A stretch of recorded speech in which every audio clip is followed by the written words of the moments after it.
Olá, sou o Hugo Vasconcelos, eu trabalho com programação desde 2011 e vou fazer um vídeo, uma mini palestra aqui abordando alguns pontos principais relacionados ao desenvolvimento.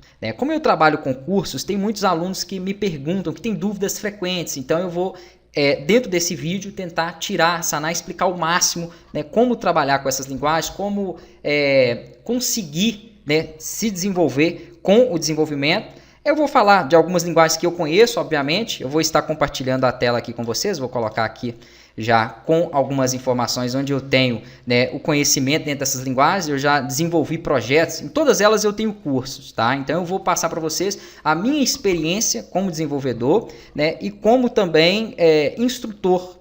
Com isso eu vejo muitos alunos que trabalham aí com C#, com PHP, com Python, e eles me passam muitas informações, tá? Eu não estou direto aí na área já há alguns anos, eu estou trabalhando com cursos, como eu falei, mas eu tenho esse feedback dos alunos e posso aqui passar com base nisso para vocês o que seria melhor atualmente, o que é interessante você investir, o que não é, tá? Com base no que eu tenho aqui de conhecimento. Então vamos lá.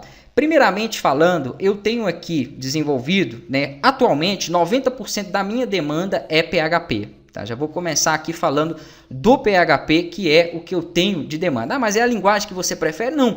Na verdade, não tem muito isso que eu prefiro. O que eu prefiro é aquilo que me dá, obviamente, um retorno melhor. Eu mesmo, em alguns cursos antes, em 2012, 2013, se você assistir esse material meu, onde eu trabalhava muito com a plataforma do Visual Studio, utilizando aí C#, eu detestava PHP, eu detestava. Mas depois começou a ter uma demanda tão alta e eu comecei a aprender aquilo e vi que não era esse bicho de sete cabeças. Tá? Então, hoje em dia, como eu falei, eu já fiz projetos em Java, o sistema imobiliário, que eu tive que recriar ele em PHP por conta da demanda. Então, aquilo em Java só atendeu determinados alunos que trabalhavam ali com Java. A maioria dos alunos queriam o projeto em PHP. E eu vou explicar o porquê e eu vou explicar aqui também algumas diferenças entre as linguagens. Não tem como eu falar para vocês o seguinte: PHP é melhor que Java ou Python é melhor que PHP. Não existe muito isso dentro do meio aqui da programação. Tá? Cada um trabalha com a linguagem que prefere, embora exista aí alguns pontos que nós devemos entrar e devemos entender em relação a isso. Tá? Por quê? Você tem que pensar primeiramente no seu cliente, e primeiramente também se você quer trabalhar como desenvolvedor, pegando aí um freelance, trabalhando por conta própria, se você quer trabalhar dentro de uma empresa. Se você quer trabalhar dentro da empresa, o que eu vejo que tem de mais vagas hoje em dia, atualmente, tá? É o ASP.NET, aqui trabalhando com C#, Delphi também tem bastante vaga, Java também tem, PHP tem. Mas isso para você ficar engessado dentro de uma empresa. É muito bom para você ganhar experiência, ok? Mas para você trabalhar mesmo e assim, eu acredito que se desenvolver com programação, o ideal é que você crie, monte a sua própria empresa e trabalhe por conta própria. Eu falo isso porque dentro de uma empresa você vai ficar engessado a trabalhar naqueles recursos. Aí entra uma outra questão. Muitos alunos me perguntam o seguinte: primeiro eles querem saber qual a linguagem melhor. Daqui a pouco eu vou falar mais sobre as linguagens, vocês vão ver que não tem muito isso. O que eu defino como melhor ou pior, melhor para mim é aquilo que não precisa de plataforma, aquilo que você não fique engessado ou dependente de uma plataforma. Mas eu vou chegar lá, já vou explicar em relação a isso aí. Uma outra questão é a questão do seguinte: o seu foco. Como eu falei, se o seu foco é realmente trabalhar dentro de uma empresa, é interessante que você aprenda a desenvolver dentro de uma plataforma, tá? As empresas utilizam muito plataforma, Delphi, Visual Studio, até mesmo alguns recursos aí dentro do Java. Então, assim, ainda tende muito a isso. Isso é bom para a empresa. Para o desenvolvedor freelance, eu não vejo nenhuma vantagem nisso aí, mas eu já chego lá. Aí muitos alunos perguntam: professor, mas eu vou desenvolver como? Orientado a objetos, estruturado, eu vou desenvolver com MVC, como que eu vou trabalhar? Isso também depende muito do seu foco. Por exemplo, os meus projetos, eu vou abrir aqui alguns deles para que vocês possam ver. Esse foi o último projeto que eu criei, que é um sistema de escritório. A maioria deles, todos que eu monto hoje em dia, eles têm um aplicativo integrado, tá? Isso tem que ter, é uma coisa a mais que você pode oferecer para o seu cliente. Eu não vou entrar em detalhes em nenhum desses projetos aqui, porque isso não vem ao caso. Se você quiser depois, tem aí dentro do meu canal, pode me pedir que eu encaminho para vocês um vídeo explicativo e demonstrativo de cada um deles. Eu estou mostrando os projetos que eu trabalhei esse ano, que foi um projeto de escritório, um projeto financeiro, aqui um projeto com um sistema, um site integrado para uma igreja, projetos aqui para restaurante, delivery, loja virtual. Então teve muita coisa. Quero explicar aqui. Tudo isso eu fiz em PHP. por conta da demanda. Eu não vou perder tempo criando ali em Python, criando alguma coisa ali em Java que não tem saída, tá? Então, a demanda atualmente, isso é uma experiência minha, 90% é maior em PHP. Obviamente, quando você pegar um cliente, né, pode colocar que a demanda maior para os clientes também serão em PHP. Ok? Por quê? Por conta, acredito eu, né, do valor da hospedagem. Daqui a pouco eu chego lá e eu mostro aqui para vocês dentro aqui do computador, né, compartilhando a tela, essas questões aí relacionadas à hospedagem, para você também entender esse conceito. Voltando àquilo que eu estava falando da questão dos projetos que hoje em dia necessitam uma integração, por enquanto como eu estou fazendo a gravação com o telefone aqui vai ficar um pouquinho ruim para me espelhar a tela dele e mostrar o aplicativo, mas eu também já vou fazer isso aí para que vocês possam entender, né, quanto a essa comunicação. Aquilo que eu estava falando relacionado à questão de trabalhar estruturado, trabalhar em MVC, trabalhar em orientado a objetos, isso é muito relativo. Tá? Se você trabalha dentro de uma empresa, vamos supor, dentro de uma empresa você não vai desenvolver sozinho. Então você pode ter ali 3, 4, 5, 10 programadores dentro de um mesmo projeto, dependendo da grandeza e necessidade desse projeto. Então é óbvio que ali dentro você vai desenvolver num padrão em camadas, provavelmente um MVC, onde 1 ou 2 programadores estarão responsáveis por cada uma daquelas camadas. Isso é muito comum, tá? Isso aí quando você tem o foco de trabalhar dentro de uma empresa. Muitas das vezes utilizando, como eu falei, uma plataforma. Para quem ainda é iniciante não entende essa questão de plataforma, eu também vou explicar isso aqui um pouquinho mais para frente. A questão do MVC, ou até mesmo orientação a objetos, ele se adequa melhor quando você tem mais de um desenvolvedor. Ah não, eu quero ser um desenvolvedor freelancer, eu quero começar ali pegando uma loja virtual para desenvolver, ou atendendo aqui um comércio aqui perto de casa menor e tudo. Não trabalhe orientado a objetos e não trabalhe em MVC. Por quê? Você vai criar 3, 4, 5, 10, 20 classes dentro de um projeto e vai ter que mexer em 3, 4, 5 arquivos para poder modificar uma coisa. Então, é ideal para quando você tem ali no mesmo projeto trabalhando com mais de 3 programadores. Isso é uma opinião minha, tá? Uma opinião minha que trabalho com todos esses projetos aqui que eu mostrei para vocês, todos estruturados. É claro que você não simplesmente vai pegar, criar uma página e jogar todo o código ali. Não, não é isso. Você tem que fazer uma separação, uma organização. Utiliza um Ajax, utiliza ali, né, os scripts bem organizados, separados para que você mesmo possa dar manutenção ou qualquer outro programador possa dar manutenção de forma fácil no seu projeto, tá? Mas não vejo a necessidade para você, como freelancer, trabalhando por conta própria, trabalhar em nenhum modelo de camadas nem orientado a objeto. Você mesmo pode montar a sua estruturação. Então não existe isso de qual modelo é melhor. Não tem isso, na minha visão não tem isso. Isso depende do seu foco e da sua necessidade. Eu particularmente, todos os meus projetos, quase todos, né? Porque é claro que como eu trabalho com cursos, eu tenho também que ensinar esses outros modelos. Então, em alguns cursos, eu utilizo esses outros modelos, mas por conta ali mesmo, né, de ter um conteúdo voltado a isso. Porque pode ser que um dos alunos, obviamente, vai necessitar de trabalhar dentro da empresa e vai precisar de aprender ou de saber um MVC, tá? Então, aí entra esse caso. Ah não, professor, eu não quero trabalhar por conta própria, eu quero trabalhar dentro de empresa. Então, é bacana, aprende um MVC, aprende um modelo estruturado, né, que é interessante. Comece, né, na verdade, estruturado e depois, caso você tenha esse foco, migre para o MVC, ok? O ideal é que você saiba pelo menos o básico ali dos dois, trabalhar nos dois, para que você não tenha dificuldade caso vá trabalhar para terceiros, ou caso você queira, né, colocar mais programadores dentro do mesmo projeto. Aí entra a questão que eu estava falando de plataforma. Aqui eu vou voltar para a tela com as linguagens. Nós temos aqui essas linguagens. Né? O que eu utilizo atualmente, eu já falei, é o PHP. O PHP ele não necessita de plataforma. Qualquer editor de código, até mesmo bloco de notas, você consegue desenvolver e entregar o seu trabalho aí utilizando o PHP. Java, né? VB.NET, C#, ASP.NET, aqui nós temos o Xamarin, tudo isso aqui exige plataforma, tudo isso. Aqui não tem o Python, não, tem o Python, não tem o Delphi, né? Tem a embarcadeiro aqui, mas nós não temos aqui o Pascal, que é a linguagem do Delphi, que também é plataforma, tá? O que acontece quando você desenvolve com plataforma? Professor, é ruim? Não, não é ruim. Não é ruim. Não é isso que eu estou dizendo. Eu atualmente, se eu for criar um projeto para um cliente, eu não utilizarei plataforma e jamais vou utilizar plataforma mais, né, por conta de uma coisa. Você trabalha dentro da plataforma. Vamos colocar ali Delphi. Você está trabalhando. Primeiro, tem um custo altíssimo. Se você pesquisar uma licença Delphi, ela deve custar em média atualmente uns 15 mil reais. Então, o custo já é maior, tá? O custo já é maior com isso. Obviamente, o custo para o cliente final também será maior. Então já tem essa desvantagem aí quando você utiliza uma plataforma. Outra questão, vou dar um exemplo prático. Há 2 semanas mais ou menos atrás, teve um treinamento que eu desenvolvi na plataforma do Visual Studio, foi um dos últimos cursos que eu fiz em plataforma, que foi com o do Visual Studio 2019. Então deve ter uns 2 anos e meio, né? No muito não chega a 3 anos isso. Um aluno estava trabalhando com a plataforma do 2021, se eu não me engano, e ele não conseguiu abrir esse projeto que eu tinha feito em 2019. Eu mando os arquivos prontos ali, então às vezes ele não quer acompanhar as aulas, por questão de praticidade, ele já sabe uma ou outra coisa, então prefere ali tentar rodar o projeto e assim vai.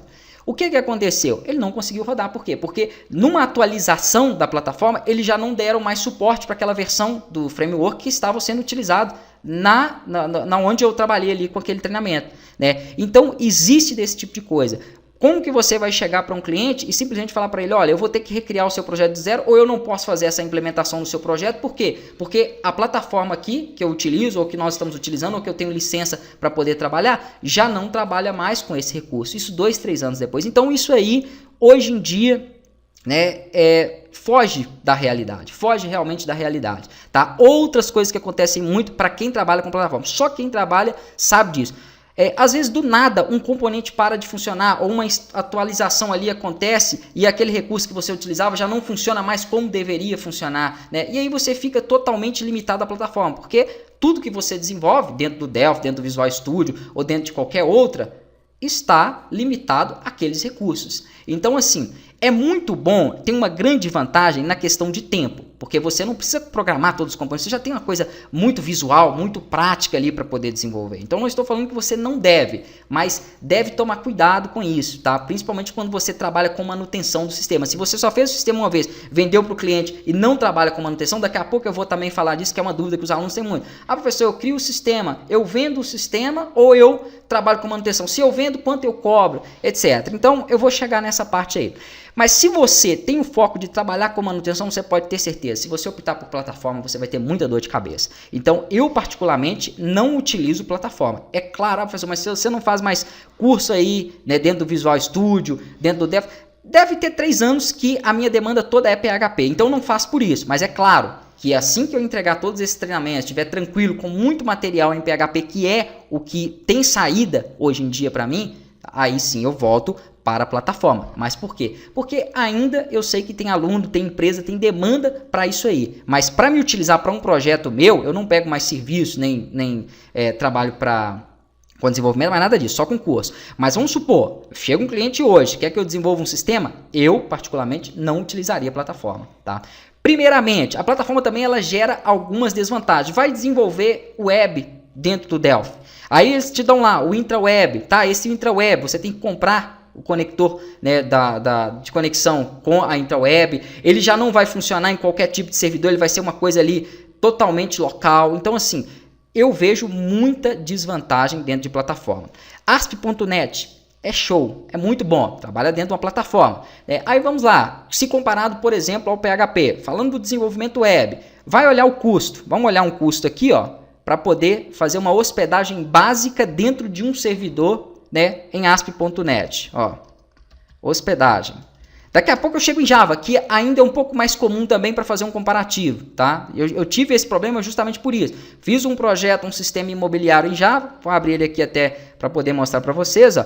E esse projeto que eu fiz aqui em Java foi para atender especificamente aqueles alunos que queriam trabalhar com Java Web. Já tinha um bom tempo que eu não criava esse material, então eu tinha uma demanda legal, fiz. O que aconteceu? A maioria dos alunos quiseram também o projeto em PHP. Tá? Aqui eu tenho ele aberto, que foi em PHP, não fiz o curso porque ainda não tive tempo, vou até fazer ano que vem um portal imobiliário todo em PHP, mas eu só converti os fontes, pelo menos para não perder venda daqueles alunos que ficaram interessados no projeto, mas que de forma alguma abririam mão do PHP, por quê? Porque o cliente dele não está disposto aí a pagar R$200 por mês em um servidor básico para hospedar um JSP. Então, não vinga por conta disso. Tá? Tem cliente que ok, você pode até conversar com ele e tudo, você vai conseguir colocar aí o projeto dele dentro de uma hospedagem em Java e tudo mais. Mas tem cliente que não vai pagar. Isso vai encarecer muito o custo para ele e é uma coisa que você deve, né, ter em mente, que você deve visualizar aí, deve pesquisar antes de você oferecer, né, determinado tipo ou trabalhar em determinada linguagem dentro de um determinado projeto. Então vamos lá, tava difícil até de achar aqui valores realmente dentro desses sites, tá? Então eu fiz aqui algumas pesquisas, tanto para JSP Java quanto para ASP.NET, só para tirar um comparativo e com PHP também, tá? Eu particularmente utilizo o HostGator, eu gosto de todo projeto que eu coloco ali, não tem nenhum problema, não tem limitações, porque vários outros servidores, existem as limitações, você tem que ficar solicitando a todo momento para ficar liberando recurso, tá? Então isso em alguns é comum. Aqui eu gosto da HostGator, eu pego um servidor que é bom, né? Porque existem outros mais em conta também, mas pegando um comparativo de um bom. Você tem planos básicos aqui, ó, de R$10 por mês. Você entendeu? Então, para você chegar num cliente e falar ali, os JSP, eu achei ali de 50 a 150 reais. Eu já fiz um orçamento quando eu fiz esse site da imobiliária mesmo, com uma hospedagem ali, que eu estava olhando para poder publicar e tudo mais. Chegava a cobrar aqui para poder utilizar um banco de dados, por exemplo, do tipo SQL, né, no servidor, que é um servidor TSQL, com algumas permissões que seriam necessárias, chegava praticamente a R$200. Então, assim, é um custo muito alto, é um custo maior para o cliente final. A hospedagem em ASP.NET até me surpreendi, tá? Encontrei aqui de 30 a 50, 60 reais. Então, abaixou bastante, está bem mais em conta, mas ainda assim, né, se for para a questão de custo, isso falando que o PHP, por exemplo, que utiliza uma hospedagem Linux, que é essa aqui da HostGator, e vários outros que você pode buscar, ele não tem o custo com plataforma. Eu estou falando só do custo da hospedagem, tá? Existem outros recursos aí que você vai pagar até por plugins, como no Delphi mesmo. Tenta conectar, fazer um projeto e fazer uma comunicação, por exemplo, com o seu servidor MySQL no Delphi, exportando para mobile, né? Você não consegue fazer isso sem ter que comprar um Unideck ou um MyDeck, que são esses plugins pagos da Devart que são necessários. Então, assim, existem muitas vantagens quando você trabalha com linguagens que não estão engessadas dentro de uma plataforma. O que eu utilizo atualmente para desenvolver para web PHP e para desenvolver para mobile o React Native, tá? Que também não exige nenhuma plataforma. Você tem um editor de código ali, o Sublime Text, Visual Studio Code, você gera tudo de forma simples e prática ali dentro e consegue ter todo o seu projeto sem depender de nada. Você só vai lá no código, depois altera as credenciais do banco de dados e pronto, tá tudo feito aí, tudo concluído. Então, eu indico muito você trabalhar dessa forma. O Flutter também é uma linguagem para desenvolvimento aí mobile que você consegue, né, também trabalhar fora de plataforma, né? Então existem aí, o Python também é uma delas, embora Python ele tenha tido uma crescente muito grande aí em 2016, 2017, depois já não se falou tanto dele, tá? Eu também até hoje, para ser sincero, eu não vi nada que funcione aí, desktop, web, mobile integrado, que realmente seja bom mesmo, que funcione bem em Python. Ele é muito bom às vezes para você trabalhar ali com alguns plugins, para você poder trabalhar também com o Power BI, tá? Existem algumas comunicações, por isso que eu falo, para você escolher uma linguagem, se é uma linguagem, não, eu quero desenvolver sistema, desenvolver site e tal, é fácil. Mas se você quiser desenvolver algo específico, eu quero desenvolver jogos, eu quero trabalhar aí você tem que estudar primeiro a sua necessidade e o que se encaixa melhor nela. Então não tem como eu falar o que é melhor ou pior. Aqui, por exemplo, eu coloquei Unity ali, né, para desenvolvimento de jogos. Eu fiz até alguns treinamentos dentro dele, mas não é o meu foco. Meu foco é sistema comercial. Então, assim, não tive um retorno bom com isso, não dei sequência, tá? Então é assim. Trabalha dentro de uma plataforma também, aí tem que ser, né? Na verdade, aí nesse caso já tem muito recurso gráfico que entra, então existe casos e casos, tem como eu falar aqui. Tudo bem, até dá para desenvolver jogos com Python, eu fiz isso com Pygame, sem plataforma nenhuma, tudo à mão, mas aí você já não tem recursos tão robustos quanto a Unity, então vai muito também da sua necessidade, né? Daquilo que você precisa ali. Quanto a desenvolvimento web, o que eu indico para vocês? Trabalhar com PHP, tá? Desenvolvimento mobile, até então eu nem coloquei, não coloquei, aqui tem o Ionic aqui, eu só trabalhava com Ionic, só desenvolvia, a maioria das coisas que eu fazia tudo era em Ionic. Quando eu conheci o Ionic eu fiquei assim, encantado com aqueles recursos, né, que ele proporcionava para desenvolvimento mobile, até eu focar em React, né? De uns 2 anos para cá tiveram algumas novas bibliotecas, algumas coisas que atualizaram aí dentro dele, que assim deixou fantástico. E outra coisa, uma coisa que nós temos que também sempre procurar, estabilidade dentro dessas linguagens.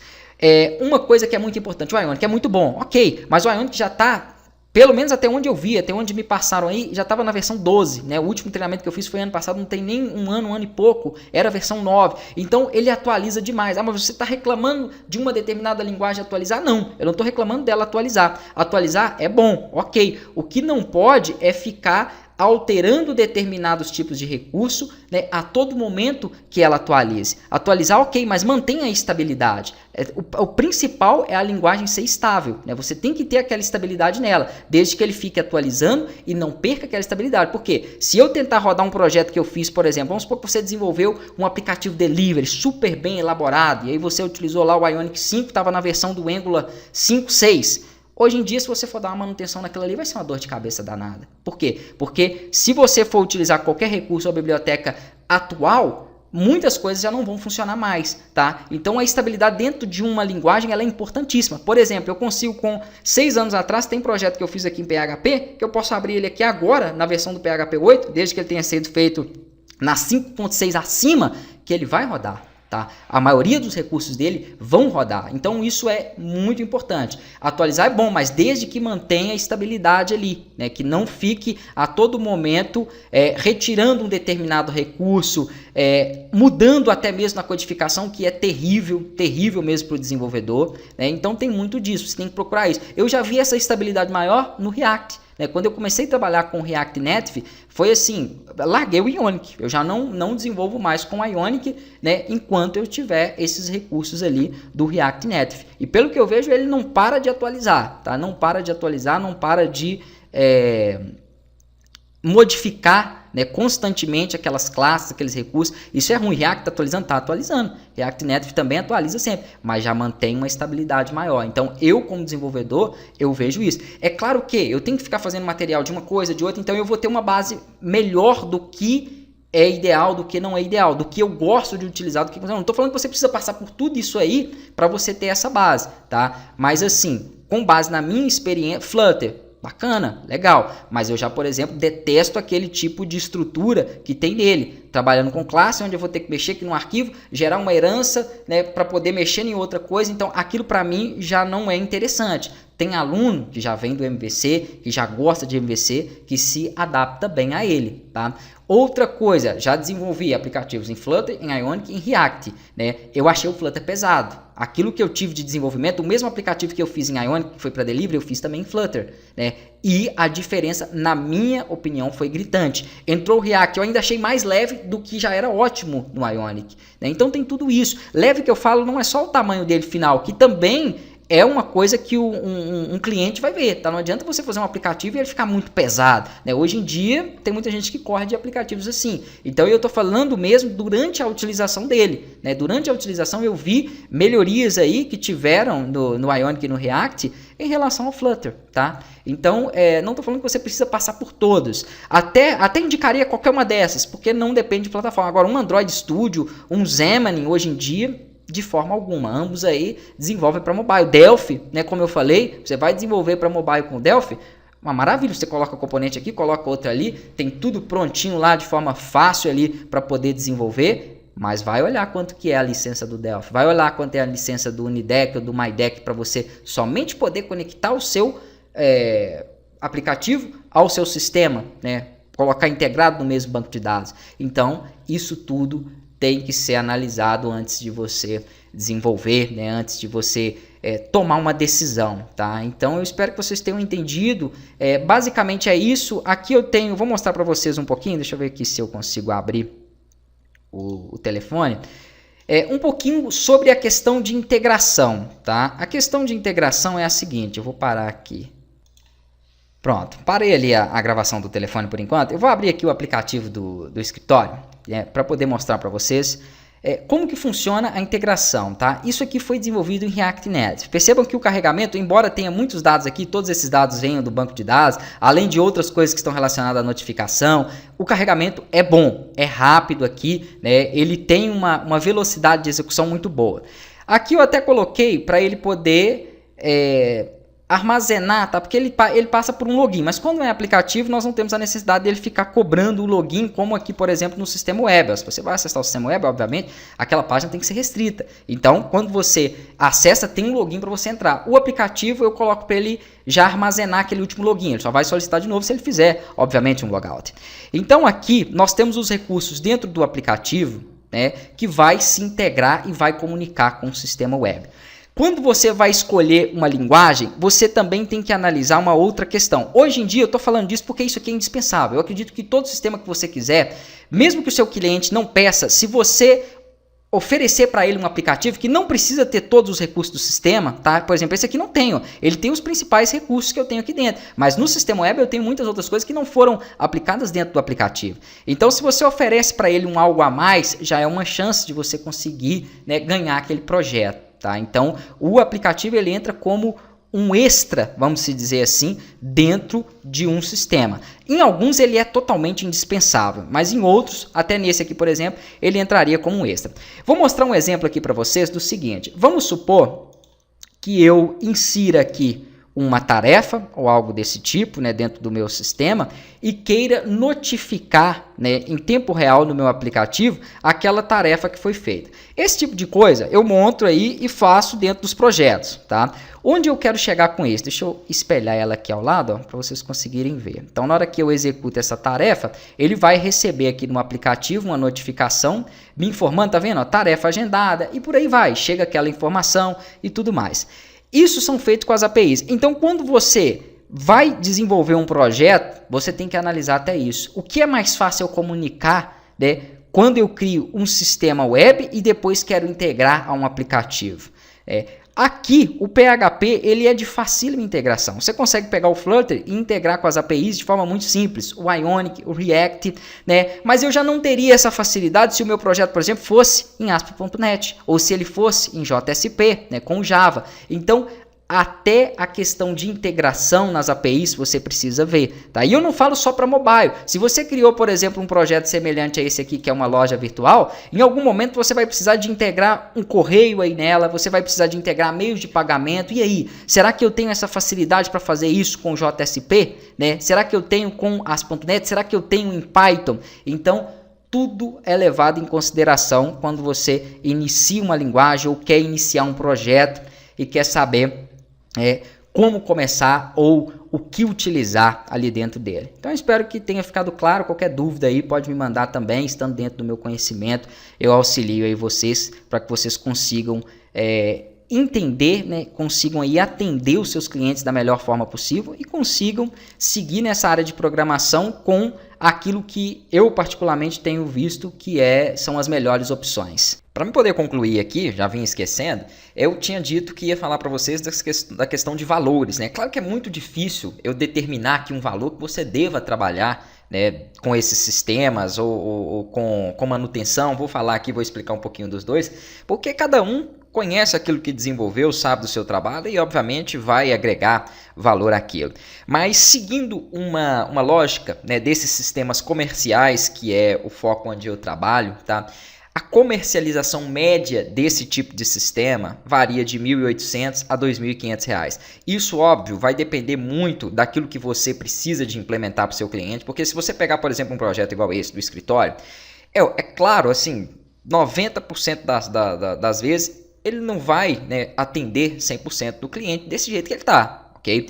Nesse caso aqui, eu ensino vocês trabalharem, construírem um sistema, mas na prática, óbvio, aquele cliente, talvez uma conta a pagar, talvez num cadastro aqui de funcionário, ele vai precisar de uma ou outra implementação. Então, tudo isso você tem que levar em consideração. O quanto ele quer que você molde o seu sistema, porque você não vai criar um sistema uma única vez para atender um cliente. Você também tem que começar a pensar nisso. Quando você trabalha com sistema, você tem que criar algo um pouco mais genérico, que é o que eu faço dentro dos meus projetos, um financeiro, até mesmo uma loja virtual, um delivery, e depois você vai moldar aquele sistema para o seu cliente, tá? Dependendo da quantidade de implementações que ele precisa, é ali que você vai agregar o valor, ok? O que nós temos que avaliar nesse caso também, né? Se tiver um aplicativo aí associado a ele, obviamente você pode jogar um pouquinho a mais, né? Você já vai ter aí as APIs, tudo já pronto, porque você já tem um sistema web, vai utilizar a mesma linguagem, obviamente, para montar as APIs, então você não vai ter tanto trabalho.